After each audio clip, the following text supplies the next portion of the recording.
दाथ' सारा बेफोर बुंनाय गावनि खुगायावसो ओंखारनाय राव बायदिसो मोनलायलांबाय दिनै थांनाय 13 तारिख मेनि 13 तारिखआवनो बेफोरखौ जोङो सिफायजानायखौ नुबाय आरो खावलायहरदोंमोनबो प्रमद सारखौ दे जोंखौ नाहर जोंनि थानाय जायगाखौ स्थापनखौ खालामना हो नोंथाङाथ' सिटआव जनानै बेफोरबायदि बुंहरबाय थाबाथ' जाया जोंखौ नाहर जोंनि थानाय जायगाखौ होना हो बेफोरबायदि जोङो खावलायहरदोंमोन फैनोबो खावलायहरदोंमोन नाथाय दिनै सारा मा मावदों मा मावा जों बेखौ जेबोखौनो मिथिना मोनाखै सारा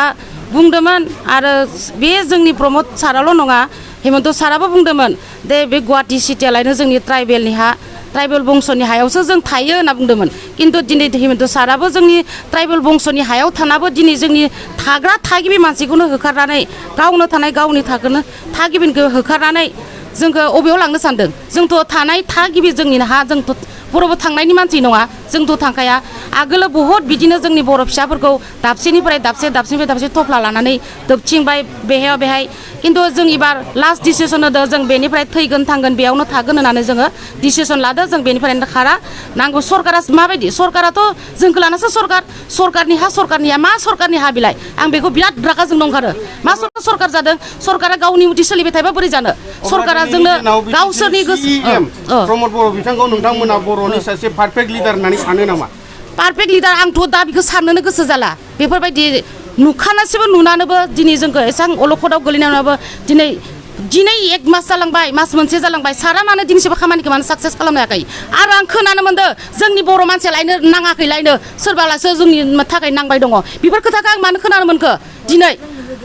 जोंनो भट होदों जोंनो बेयावनो थायो जोंनि मानसियानो नाङाखैलायनो दा मा खोथा माबायदि जानांगौ जाखो एफा गिदिर थाबाय उरखाव साराबो दङ जे केबिनेट मन्त्रि दिनै माबा बेहाय बिथांमोनाबोथ' खुगा गेवनो हायो मानो दिनैसो खुगा गेवना मानो खामानि मावनो हायाखै दिनै मानो खामानि मावनो हायाखै मा जाहोन एफा गिदिर गोलाव थानानै दिनै मानो जोंनि खामानि मावना होनो हायाखै दिनै 1 मास जालांबाय दिनै गथ' गथाय जोङो दाबसे जायगायाव थानानै दिनै बिसनायाव थानांगौमोन जोंनि गथ' गथाया गोरबोआव लानानै जों फोरोंनो मोनाखै जनो मोनाखै बेलासे सा कापसे जना गथ' गथायखौ जों गोरबोआव लानानै फोरोङोमोन स्कुलाव फोथायहरोमोन दिनै मास मोनसे जालांबाय गथ' गथायखौ गोरबोआव लानानै जों फोरोंनो मोनाखै नाङाखै होननाय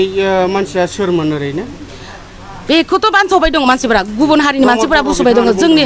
बेखौथ' प्रमद सारा बुङाखै जानो हागौ खिन्थु गुबुन हारिया बुंनाय खोनादों गुबुन हारिखौ नोंसोरनि बर' मानसिया नाङाखै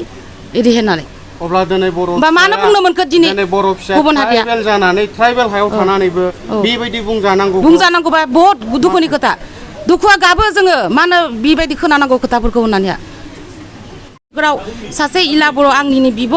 बियो दिनै माबायदि जानो हमबाय रायजो राजाथ' नुबाय दाख्लै भिडिअ हगारदों बिथाङा पेरालाइसिस जालांनो हमबाय दुखु दाखा सिन्था जानो बेखौथ' नोंथांमोना नुखाबायनो पेरालाइसिस जानायखौ आरो बेबायदि अबस्थायाव गोलैनांगौबा जोंनि बर' रायजोफ्रा उन्दुना थानायनि समाय गैला एबार जांख्रिनांगौ ओंखारनांगौ जोंनि बर' फिसाया रावबो आलाय सिलाय जानो मोननांला आरो आंनि बायदिबा बेनो लास्ट होननानै सानना लानांगौ बयबो दा नोंथांमोननि थानायनि अबस्थाया मा रोखोम थानायनि अबस्था दिनै दैबाना जादों नै आरो दै लोमबावदों बेखिथ' आरो जावखाजोबना होबायनो जोंनि बर' थानायखिनिखौथ' जिसिबजों जावनानै हाखर बानायजोब्बाय आरो दिनै दैबाना लोमदों आरो तुम्बु सिङाव जों माबायदि दङ नोंथांमोना बुंखादों दा रिलिफआव दङ जोङो बे तुम्बु सिङाव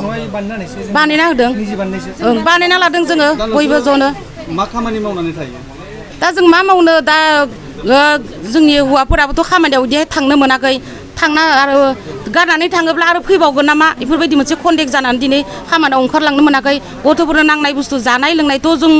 अनसुंथाइथ' होफैयो खिन्थु बहुत बिदिनो बर' गोसोआव साननाय थायोना गथ'फ्राबो बायदिसिना लुबैनाय बायदिसिना बेफोरबायदि बिनानै मोनजानो लुबैयो सिगां नोंथांमोना बाहेरायावहाय मा खामानि मावो बाहेरायाव जों ड्राइभार दङ आरो ओरैनो कम्पानि मावो गय दखान होयो सोरबा साहा दखान होयो बेफोरबायदिनो बिस्कुट दखान बायदिसिना फिथा दखान आरो मालाय न'खर खामानि मावनायबो मानसि दङ हाजिराफोरा दिनाव 500 मोनो 400 मोनो बेबायदिनो सोलिबाय थायोमोन आरो गथ' गथाय खांनो जथेस्थ' थोयोमोन मिलायनो हायोबो निजे थागिबि हिसाबै दाथ' जोङो बेफोरखौ लानानै भारा न'आवथ' थांनो हाया भारा न'आव दिनै मासाव सानसेयाव 500 करि मासाव 15,000 थाखा दिनै न' रुमा भारायानो 10,000 थाखा जादों बेयाव न' सिफायजानाय लोगो लोगोनो जोंनो भारा रुमखौनो 10,000 थाखा बायदों 10,000 थाखाना जोङो 5,000 न'खौ सोलिनो हायो ना बिदि आरो सुंथां होफैनाय जोंनि अनसायगिरिफोर गासैबो जोंनि बर' रायजो राजाफोरा गासैबो थाबनो सरकारखौ खावलायनांगौ नासिबनांगौ जाहाथे जोंनि बर' फिसाया दाबसेनिफ्राय दाबसे थफ्ला लानानै खारनो मोना बेनो नोंथांमोना मा हाबाफारि लानानै दिनै बे बरबारि दाखालि 13 तारिखआव होखारजानाय जायगायाव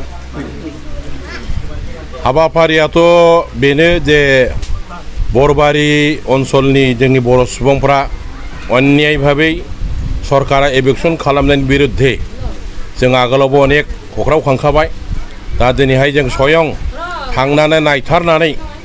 जों गसाइगाव महकुमानि सिङाव थानाय साफ्रोमबो जोंनि मददगिरि बिथांमोननिफ्राय थाइफा थाइनै जोंनि गसाइगाव डिस्ट्रिक्ट BPF इयथ गसाइगाव जिल्ला BSU बिथांमोनहा बिराद खस्थ' खालामनानै अइल विसार बिथांमोननिफ्राय थाइफा थाइनै जा जगार खालामदों बेखौ लानानै जों माखासे मेटेरियेल्सजों लोगोसे जों बिथांमोननो रायज्लायहरबाय थानाय जाखादों बिथांमोननि रिकुवेस्ट बादियै जोङो दस्रा मुवाखौ दा लाबोसै हायोब्ला जोंनो थाखाखौनो एसे होलां बेबायदि मोनसे प्रप'जाल मोननायखाय जों थेवब्लाबो जों जोंनि तरफनिफ्राय माखासे थोरसि दो गामसा दख'ना गानग्रा जोमग्रा बायदिसिना मुवाफोर लाबोदों आरो जोङो बिथांमोननि दा बे अलखद समाव दैज्लां सम थाखाफ्रा नगद केस थायाबो जानो हागौ थाइफा थाइनै मैगंफोर बायनानै जाथों होननानै जोंनि गसाइगाव जिल्ला बर' कमिउनिटिनिफ्राय जोङो नगद 1 लाख थाखा रां बिथांमोननो जों अनसुंथाइ हिसाबै गथायबाय आसा खालामो फैगोन दिनाव बिथांमोनहा जाहाथे मोजाङै थानो मोनथों बे जों आसा खालामदों आरो आं बेखौनो रिकुवेस्ट खालामगोन जोंनि साफ्रोमबो बर'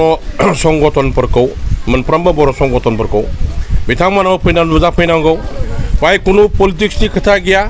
बाय कुनु राजनिति खालामनो मोना बा बर' सुबुं हिसाबै बर' मानसिफ्रा फैनानै बर'नि गासिबो संगठनफ्रा